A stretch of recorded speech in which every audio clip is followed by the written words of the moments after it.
Welcome to Halloween, East Highland Style. Episode 6, the next episode. If the previous chapters were about the secrets we hide, this episode is about the masks we choose to wear.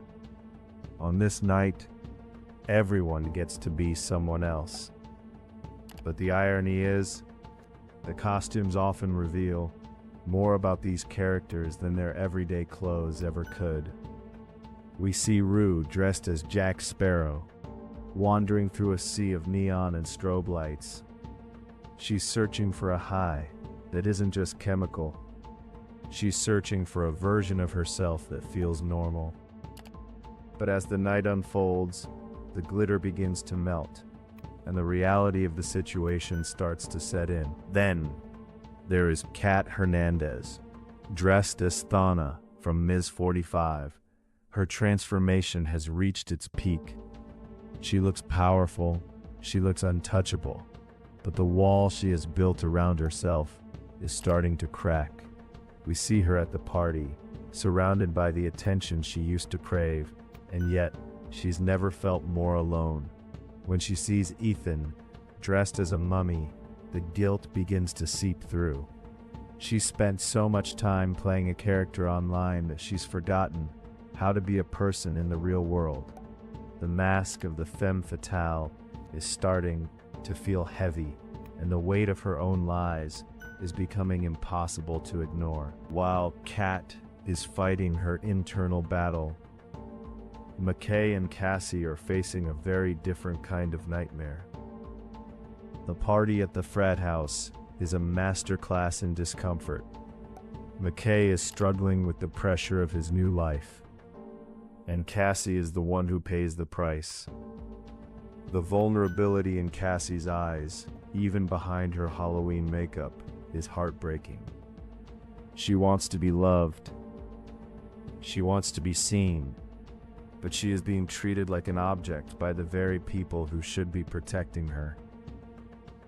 It is a dark, uncomfortable look at the power dynamics of young love, and the way silence can be just as damaging as a physical blow.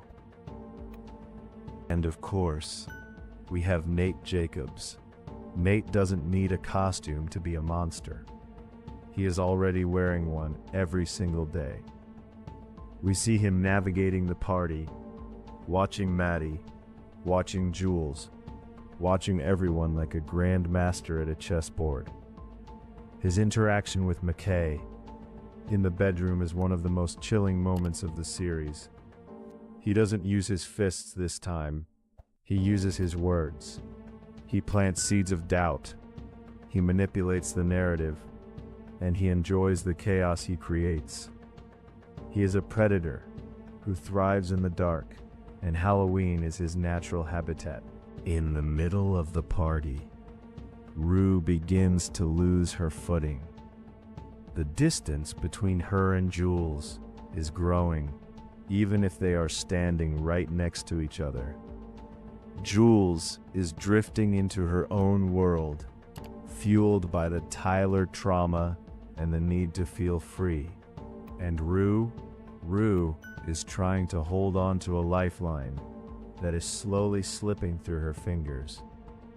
The scene at the end of the night, where Rue is back in her room, staring into the void, is a haunting reminder of the stakes. The next episode isn't a celebration, it's a warning. The glitter is fading, and the shadows are closing in. Episode 6 is a visual masterpiece. It captures the frantic, beautiful, and terrifying energy of a night where everything is allowed, but nothing is safe. I am giving this episode a 9.1 out of 10. The music, the costumes, and the way the tension builds to a silent crescendo are all perfect. What was your favorite costume of the night? And do you think Rue can survive the crash that's coming? Let me know in the comments. Don't forget to like, subscribe, and get ready for the final 2 episodes. Until next time, stay in the glitter.